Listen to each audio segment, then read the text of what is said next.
Assalamualaikum warahmatullahi wabarakatuh. Selamat menunaikan ibadah salat maghrib bagi anda yang beragama Islam.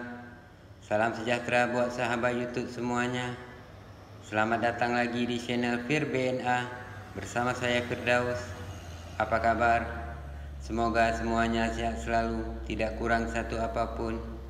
Selamat malam.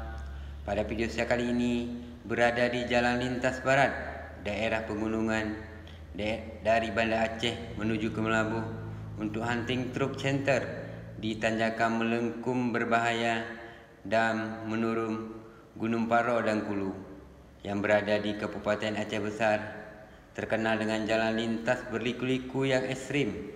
Diharapkan semua pengguna jalan, terutama daerah pegunungan ini, harap sangat berhati-hati. Seperti waktu sekarang musim hujan, banyak terjadi tanah longsor di perlintasan jalan lintas barat pegunungan ini. Selamat menonton, semoga bermanfaat dan terhibur. Terima kasih.